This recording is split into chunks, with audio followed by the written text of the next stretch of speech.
My name is Charles Piper.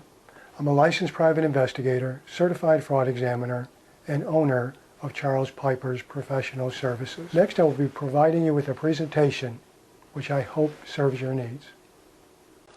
What should you look for when selecting a private investigator? Number one, being number one on the internet search engine does not necessarily mean that they're the best private investigator or the best private investigation company. Often, making it to the top of a search engine means that the company paid to optimize their website or paid other advertising fees. Number two, make sure the private investigator is licensed as a private investigator. There are a few states that do not require private investigators to be licensed, but most states do require that the private investigator be licensed as a private investigator. Number three, ascertain if the private investigator or the company has professional liability insurance. Upon request, an insured private investigator can provide the client with a certificate of insurance. Number four, if you're contacting a private investigative company, find out the experience level of the individual private investigator who will actually provide the investigative service for you. Find out if that private investigator has the experience and or ability to work the type of case which you need help with.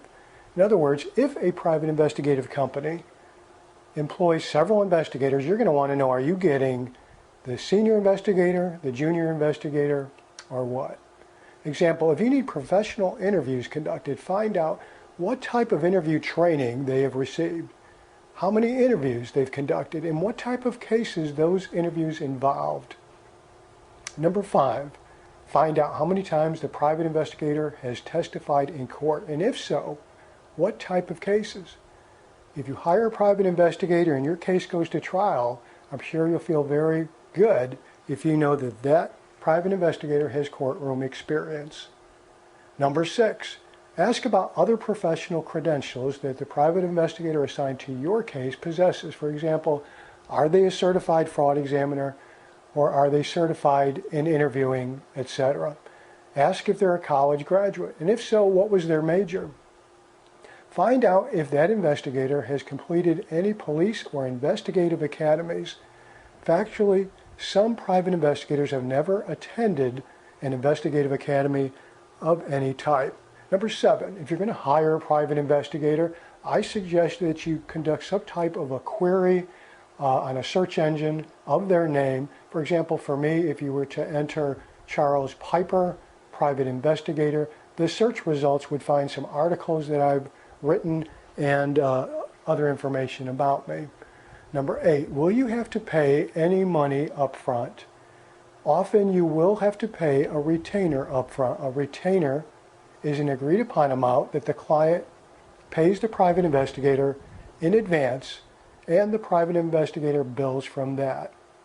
Also ask if any portion of the retainer is refundable. For example, if you paid a retainer of $1,000 to a private investigator and the private investigator's rate was $100 an hour, what would happen if the investigator solved the case in 5 hours? Would they refund any of the retainer to you? You're going to want to ask that question. Private investigative hourly rates.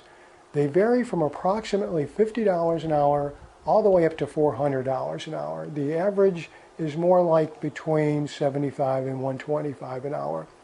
But there's an old saying that you get what you pay for.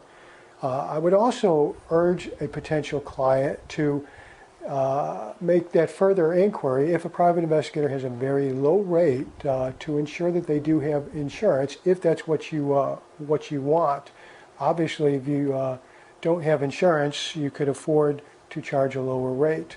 Other expenses that a client may expect to pay are the reimbursement for mileage, cost to search electronic databases, court record fees, photography development, etc. Number nine, ask if you will be required to sign a contract or some type of a written agreement before the investigation begins. I will tell you that it's fairly common for a private investigator to ask a client to sign a contract. Number 10, ask yourself if you feel comfortable and confident that you are dealing with an experienced and professional private investigator who will do their best to serve your needs. You know, over the years I've conducted investigations of all types from coast to coast, and one thing I know for certain, and that's that each and every investigation is extremely important to the victim or the person calling. You're going to want to hire a private investigator who is honest, who is concerned, who is trained and skilled, who's professional, and you're going to want to hire a private investigator who is experienced. Feel free to review the frequently asked questions on my company website.